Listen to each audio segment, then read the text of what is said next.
Amaphutha ayenzeka ngicela Amaphutha anzama isho uthi mina isilima. Ngisilima mina zama. Zama mina ngisilima mina. Mina zama ngisilima mina. Yakela. Zama ngisilima mina. Ngisilima mina kwena zama. Mbambeni bafethu ucela nimbambe Ngisilima kwena zama. Lana nendoda yami. Ngiyaxolisa Yini engizoyihlala phansi? Ngizehlisa kuwena Uzehlisa kanjani zami? Ngiyaxolisa ngingekho ngizehlisa Angithi manje usenkingeni ufuna ukudinga usizo lami manje. Ngiyaxolisa mfethu ngiyaxolisa ngithaba ufuna ukungishaya. No relax ngiyakwenza ukuhlala phansi. Ngiyaxolisa mfethu ngiyazi lento engisho ngeke kulungise konke sokwenzekile. Yini engazokulungisa zami? Ngicela ukuthi silungise lento for the Angithi sake of wavuma wena zama wavuma. Mina ngisilima. Mina isilima zama kwena. Alright Zandile. Mfethu angifuni uqamba manga. Lento inzima kakhulu. Ngiya understand why uperforma kanje. Why ukanje kulento kuyona. Mfethu amanzi asechithekile. Usekwenzekile uzama usemoshilwa ngenekamereni lakho. Kanjani? Because zama ngicela umchazele mfethu uZandile ukuthi why because now I think she deserve to know ukuthi why uzwafika kulento ukuthi uzulale ne-out yakhe because okwamanje ngiya understand why performa kanje. Siphinde sinamukele Mzansi kwishow yethu esibiza ukuthi abangani bethu njengamanje ehlala phansi unethezeke ngoba uhleli nami nguSandile wakwaMagwazi Sibongo uma sengihleli kanje bafethu suke senazi ukuthi yazini so sengahambi ngedwa ngisuke sengihamba nomuntu okuyena osibhalele wasitshela ukuthi unenkinga enkulu ufuna thina singenelele sikwazi simsize so ngeke ngisamosha kakhulu isikhathi senu ngizointroduce my sister asho ukuthi ukhala ngani amakade ekhala ngobisi my sister. Yebo futhi. Unjani Ntombazana? Ngiyaphila ngezwa kuwe. Ngiyaphila mfethu. So ngicela ukuthi uqale uzazise kubabukeli bami lapha ukuthi ngubani wakwabani usuka kuphi nendawo. Okay. So igama lami nguZamazulu Zulu ngisuka eNanda ngokuhlala. Isizathu esingilethe kule show ukuthi ngine confession engifuna ukuyenza ku ngizothi ex flatmate futhi ebese umngani kumina kune confession enginayo kuyena engifisa ukuyidlulisa because not only does lento ukuthi idla mina personally but then ngiyabona ukuthi iya affecta nempilo yami neyakhe futhi izohamba ihambe iaffecte so ngabona kungcono ukuthi the most way engayenza ukuthi ngizama ukuthi ngibhalele nini ukuze nikwazi ukungisiza because ngiyazi ukuthi akusiyinto simple angayithatha easy so I need that sort of assistance kulokho. Alright cool.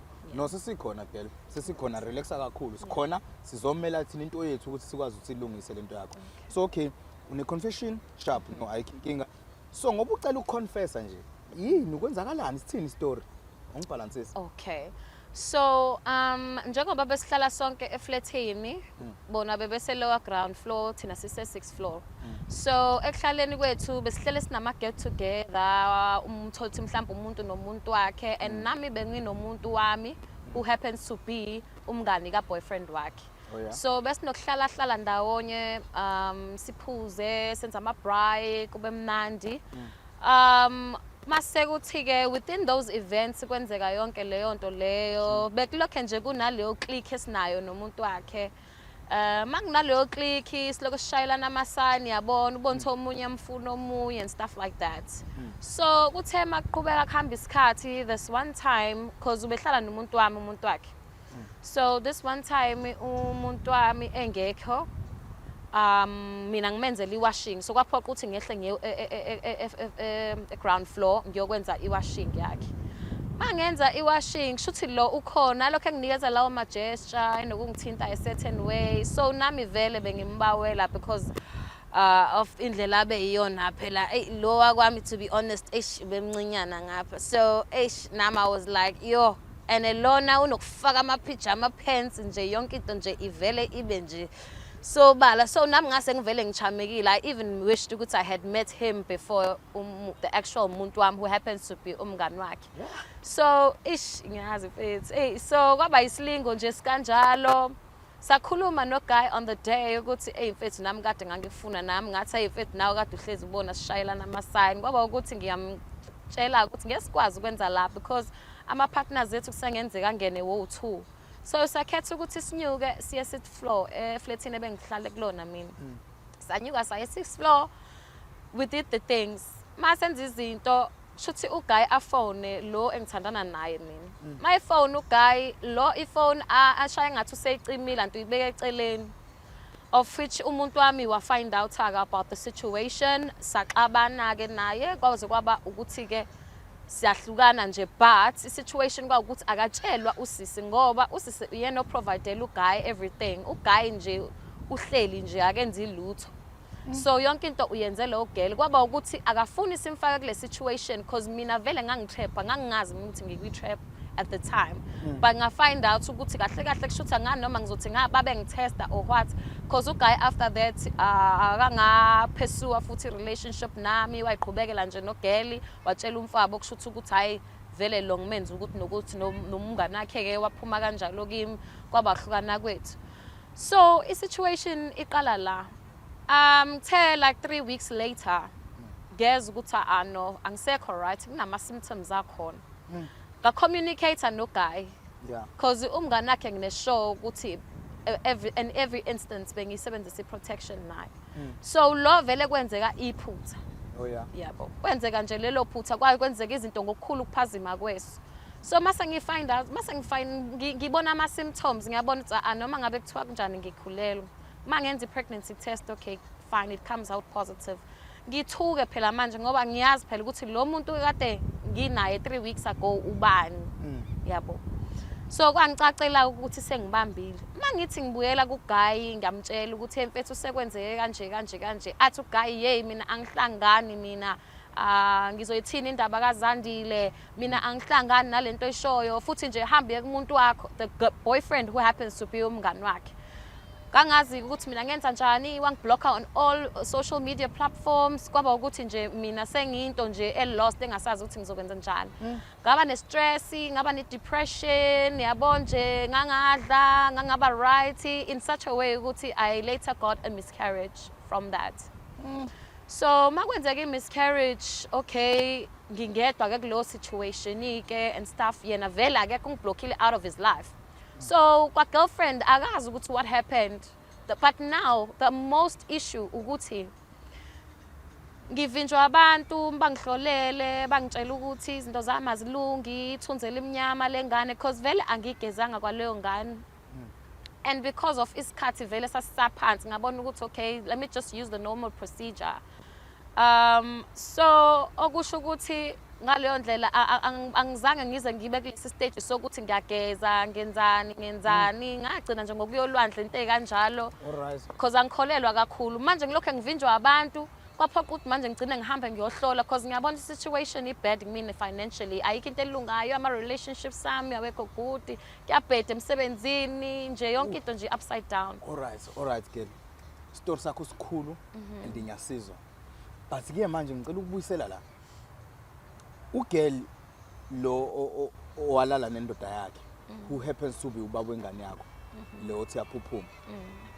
Uyasazi le story, wake wamtshela noma uzoqala ukukhuluma naye ngoba usufuna ukconnecta no ithinto yakho, uthina singenaphi ufuna sikusize kuphi khona ngizoba real quick khona ngizo understand ukuthi kahle kahle khambani. Now i-situation yami ukuthi uGuy ngamtshela nge-situation yami, uGuy wangafuna understand wathi akahlangana ngihambe ngiyisingane kubaba wayo, akahlangani yena, ngifuna ukumhlukanisa nomuntu wakhe, angiphume ngiphele nje kuyena. And in such a way ukuthi mina ngathutha ngaleso sikhathi eflatini ngoba ngangibona ukuthi kuzoshipha ukotshi. So ngavele ngaphuma kwakulelo flat, kuleyo nyanga ngikwenzeke yonke le drama.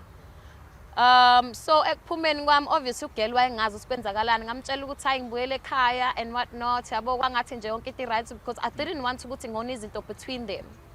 But manje into esisele kumina ukuthi njengoba mina lento ngilandela naye njengoba wengane uzomlandela in the future uzongakwazi ukuba nezingane, uzongazi noma ekwazile ukuba nezingane, lengane le eyahambayo isengacindezela izingane zakhe. So mina ngiyafuna ukuthi njoba ngifuna ukuyilungisa lento silungise sobabili. And nomama kufanele lazi ngoba wagcina efihlelwe kanjalo kwaphela kanjalo kwa ukuthi nami I don't want to destroy into abanayo vele because vele nami akusebenzanga kumina. Okay, cool. Yeah. So into yakhe simple, ulalile nendoda yakhe and lokho uyakuvuma iphutha lakho sharp. But into isikuletha la kakhulu ufuna ukusizakala ekuthenini ukwazi ukuthi wenzele lo mcimbi ingane igezwe and everything because kwagcina ngenzekanga. Yeah, iqanjwe negama kwenzekanga. Ukuze nawe ube nempilo yakhe iqhubeke ishonile. Yeah, neyakhe futhi ngokunjalo. Yeah. But intombazane niwenzana amadoda abantu? Eish mfethu, yo. Ilento yokusaba well. Hey mfethu, Ilento yosaba well. Azomela iyeke ntombazane because manje yabo sikufake phi? Bathi thina sizile la kuzojaja wena mfethu sizozama ukuthi kulungisele sikhulumisane nomama sibone ukuthi ningakwazi ukwenza umcimbi wengane nibuyisane because thina sizile kuzojaja abantu la kuphela solungisa impilo zabantu. Yangezwa mthini kwena? Yep. Alright, cool. Bafethu, istory sisimple. Usisters uyayisola ngesenzo wasenza sokuthi alale no boyfriend kamngane wakhe. Kodwa manje into esiselekene usefuna ukuthi alungise inkinga, akwazi ukuthi unengane eyaphuphuma, ufuna ukuthi bakwazi bayigeze leyo ngane nobaba wengane. But ubaba wengane akamtholi nokumthola emafonini ngesimo sokuthi bablockana way back. So manje usethini akaxhumanise nomngane wakhe ukuze bakhulumisane bahlale phansi amchazele ukuthi khambani bakwazi ukuthi balungise lento baqede inkinga. So bafethu asingabe samosha isikhathi asibeke usisi la azochazisa lakhe le story simtshele lesambe siza naso sibone ukuthi uzoyithatha kanjani yena nanokuthi sisombululo ke sona sizogcina sithini because le ndaba le inkulu but sizoyilungisa ngethemba lethu sindawonye. Bafethu introduce umngane. My sister Budi, unjani ntombazana? siyaphila njani? No ngikhona mani. Ngizocela ukuthi nje ntombazana uzazise ukuthi ngubani wakwabani so that abantu bezokwazi ngihlele ba. Oh, igama nguzandile yakwakhuzwa ngokuhlala ngihlala emafletini la City Life. Oh, City Life. Yeah. Okay, cool. Welcome to the show, ma. Yes, sabona. Welcome to the show. Lo muntu engihleli naye ngabe uyamazi? Yebo, ngiyamazi. Okay, mazi kanjani? Ubudlelwane benu bumu kanjani? Bewumngane wami ngoba besihlala sonke efletini yena ehlala phezulu mina ngihlala enzansi. Okay, cool. Yeah. No, shuthi ngihleli nabantu abaright kakhulu. No, mfethu my sister ngeke ngimosha kakhulu isikhathi sakho ngizodedela umngane akuchazela ukuthi ukubizeleni la ubekwa yini la kwenzakalani. Yeah. Okay, cool. Nangu Zandile. Ngizoqala nje ngokuxolisa ukuthi ngikulethe emakamereni kanjena. Kahle into engenza ukuthi ngikulethe la umayelana ne-confession enginayo. Mayelana na situation yami noSenzo. Okay. For starters, kube ne-situation phakathi kwami noSenzo during the time lapho besiba nama get together khona sihlangana because uyakhumbula ukuthi wena ubungahlali naye. Yeah. So bowufika efletini la behlala khona nomuntu wami uSandile. Okay. So kwaba ne-situation lapho sizithola simbatha ndawonye khona after ukulangazelana okwaba isikhashana. So sazithola sesengubene eyodwa naye. Okuthe mangabe siba sengubene eyodwa naye kwaba ukuthi ke ubhuti akabanga nayo interest kumina emva kalokho. But ukungabi nayo interest kumina ugcine sekuba nosekuthenini utshaleka ingane kumina.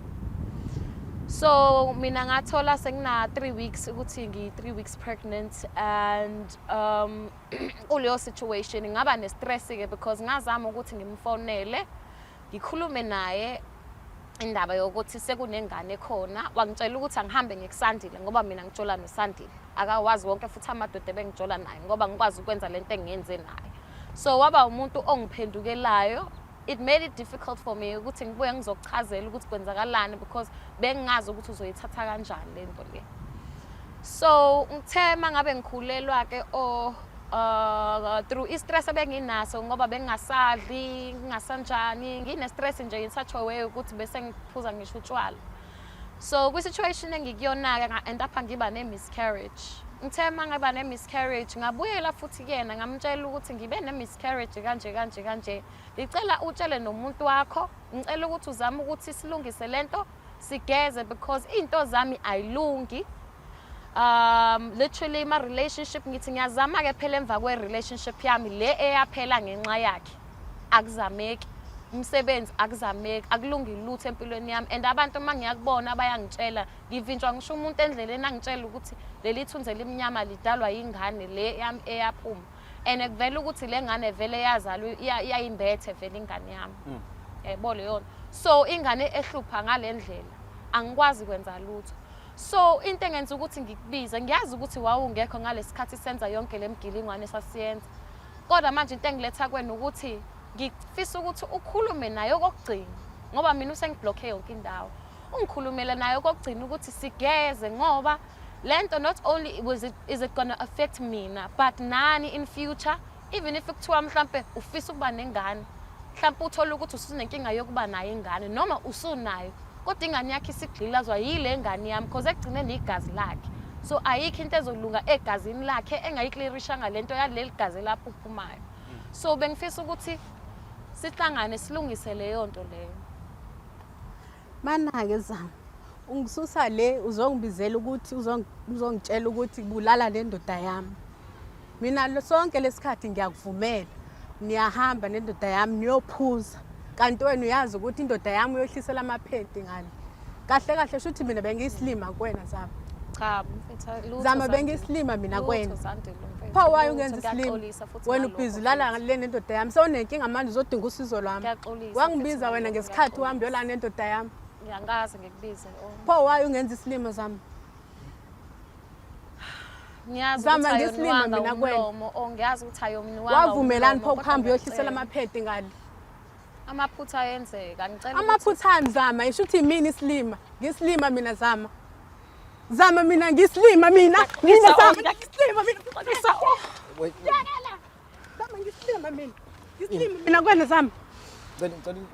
Bambeni bafethu, ngicela nimbambe. Ngislima kuwena Zama. Lala nendoda yami. Ngiyaxolisa. Yini engizoyihlala Ngiyakho phansi? ngizehlisa kuwena.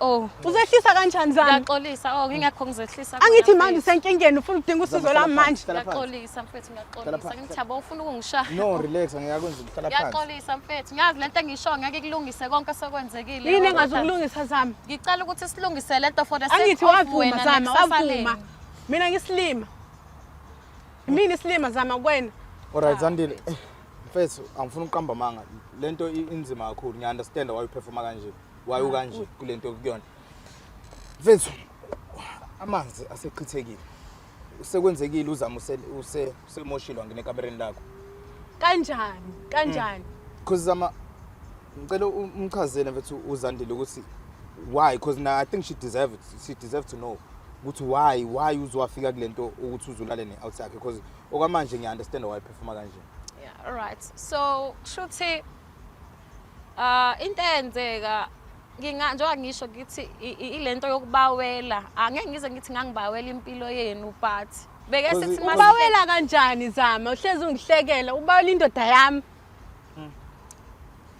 Angazi noma bengizothi bengifisa impilo yakho noma kodwa it's something like that because i-situation ebengikuyona Zama la ngibalance khona because ngikuzwile kaloku akhala ngokuthi ubafo lo wakho uSandile lo bengakwena ula, then bese kuthi okazandile muhle uphethe kahle. So mawuthi ubusabawela i-sex life noma ubusabawela impilo yakhe, ubusabawela yini, because she deserve to know dog ukuthi kahle kahle khambani. Okay, ngizo-explaina uSenzo noSandile. uSenzo, he's a tall, dark and handsome guy. Uthanda nale mabhuluko laba bathi ama-pyjama pants. So i-dick print yakhe bivele ithi shwe. Manje mind you uSandile mncinyana and usidudla. Ayi angibe happy sidalo mfethu. Ngisho ngashaya touch my toes mfethu. Akwenzeki akufiki lapha. Manje eyakho ayikwenelisi ubona ukuthi yamadodeni abantu. Ngoba le yakho incane ayikwenelisi. Futhi kwaba leyo situation. Ufelani yazi mfethu ubizo wami ufelani ufela ukuthi uyisidudla noma wawumthanda kodwa uSandile ke yena esayidini. Cha, uyisidudla muncinyane futhi yashesha uqeda. Ngithi ngisezwa lo mgitazo ngisathi ngisalalela wona ngoba phela ngagcina sengi-accept ukuthi hayi angimthanda umuntu wami ke noma ngingcono ngijabulele lo gitazo ke ngitrain umqondo wami ukuthi ugcina wenza lokho kufika la kufanele ufike khona yabo. Ngase ngisebenza lokho kuyena. Kodwa lokho isala into ukuthi mani ngisho ngenza naye manje ekseni kodwa khona lento elilangaza athi hayi man fanele igcwale lithi impu. Hayibo, hayi ngizwa. Manje ngizwa kahle. Ngiyaxolisa mina ukuthi ayikho manje into yabona zokuxolela lokugcwala mpu ukuthi usufika isepho. Yabo lokugcwala mpu umisa inkinga zakho manje. Futhi naye wayazi ukuthi ngina something for yena. That's why ngithi angazi noma bayiplana lento ukuthi awumcuphe because naye umfana uyazazi intombi yakhe previous yayimchithelile through the same situation. Yeah, noSandile. Yes. So mina ngafika ngithi ngizovala kanti nami angazi ukuthi ngizovala angazi ukuthi situation ile useyichaza kumina useyichaza ukuthi hey ukuthi nokuthi Manje wona okwahlela phansi ngeke phela ufuke obulawe indlala kuSandile. Ukhale ngoSandile ukuthi uSandile akamuhle kahle. Bese emva kwalokho uyolala nendoda kaSisters. because uZandile right now akekho right ngokuthi wena ufuna ligcwale impu and uyamtshela uZandile emehlweni ukuthi ubafo uyayigcwalisa lena. Buka ke manje into esiyenzekile ke gel. Usube nomntwana, umntwana akasekho emhlabeni, inkinga zakho zivalekile. Usodinga uZandile aphinda azongena futhi empilweni azosiza. You understand? Intando yakhe uyena ovumile. So manje ngifuna uunderstand ukuthi lento le ikwenye level njengamanje because uZandile mina angazi ukuthi wena ithini into yakho, are you willing to help her kulento ayikhulumayo because igcineni ngiya-understand because umndeni ukhona la indoda yakho inengane nayo, so kumele kuzanye ukulungiswa leyo part leyo ukuthi indaba yengane ukuze kwazi ukugezakala ingane kususwe leso sinyama leso simise nyala into yabo sabaweli laba abashoyo. Angithi ngesikhathi bebhizi nendoda yami lapha akangibizanga. Manje sebenenkinga sekudingakala mina ke manje ukuthi mina kufanele ngizomsiza. Shuthi mina kumele ngijabulele lokho. Oh into ungayi-understand ukuthi lento izo affecta wena nawe usazoba nomntwana na njengoba usanisa together namanje usazoba nomntwana futhi I'm sure uyafuna komanje umntwana.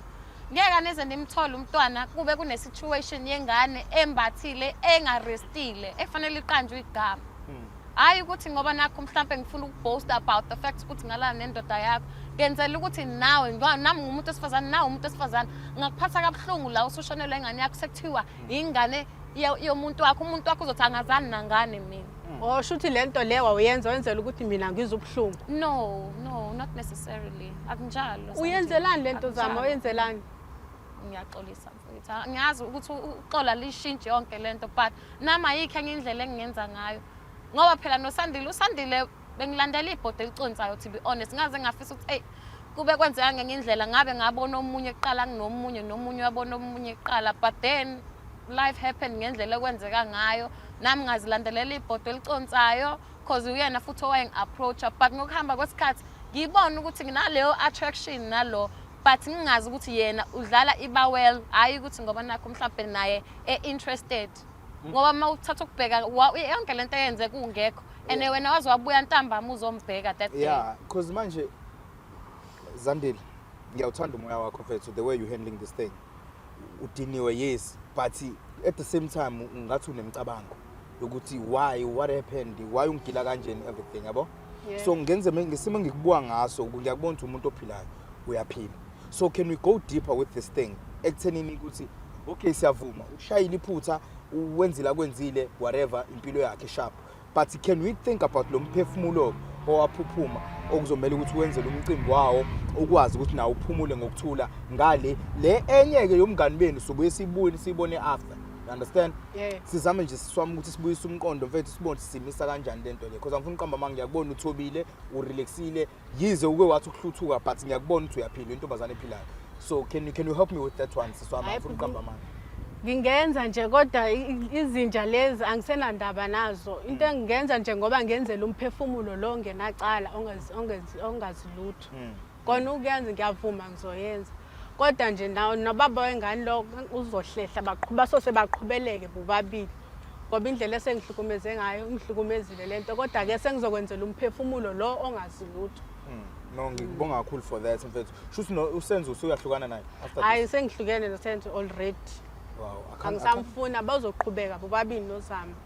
Ingane lesizoyenzela ingane ngoba yona ingane ayazi lutho yona. Ize emhlabeni isencane ayazi lutho. Sengizokwenzela ngoba ngenzela yona ingane le. Yes mama. No man ngiyakuhlonipha for that Zandile mfethu afuna uqamba mama and I'm sorry ukuthi i-relationship yakho igcine iyaphela nje. Iphela kanje yabo.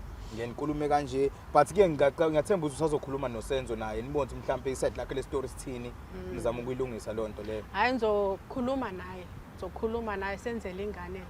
Okay cool. Ngizokhuluma naye siyenzele ingane ibe right. Alright sharp. Uthini ngamasuza le nkulumo? Ngiyajabula because kuyacaca ukuthi sinayo i-way forward and into engifuna uyazi amadoda awenza amaphutha njengoba lenzile naye washeshe walibona futhi waphuma kimi njengoba ngitshethi ukuthi kwaba usuku lokuqala nelokugcina sibonana lelo wangiblocka everywhere. So ngicela ukuthi i-relationship yenu ingoniwe mina. Ngicela ukuthi nina nilungise le current situation ukuze nikwazi ukuthi uqhubeke ngoba phela nina neminyaka nithandana naye. Mina ayizama mfethu soyonile uyonile so ingakho ngithi qhubeleka naye. Soyonile nje vele. Usonele nje izinto zethu. So ingakho ngithi vela niqhubeke saniqhubeleke ngimiyekele kanjalo. Yes it. Azama mfana kumoshakele ndoda. Uzandile mfethu uthi nje usegrand. Yabo?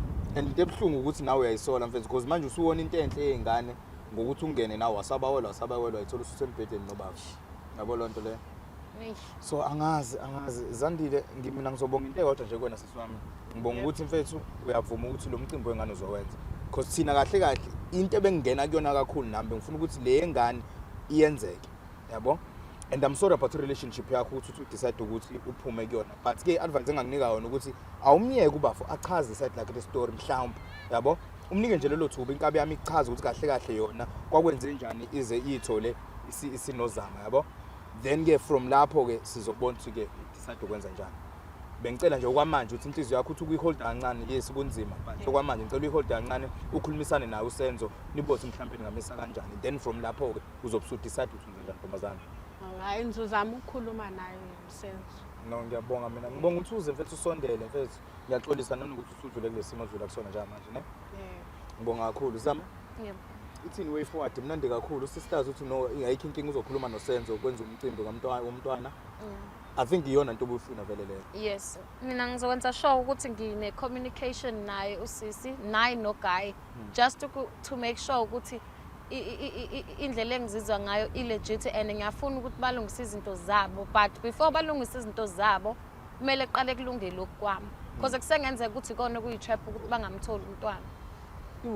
Even that because it's impilo that's deep yes because ngempela mfethu impilo siphila impilo kanje sama South Africans abasindle emnyama so kubalekile ukuthi abantu abangasekho sibuye kubona siyoshweleza and everything I understand because nineminyaka umntwana nayo noSenzo noma 19 okay cool no angingeni ndawo kodwa lapho kakhulu bengicela nje siswami ukuthi uSenzo uqala ukuthi ukhuluma naye.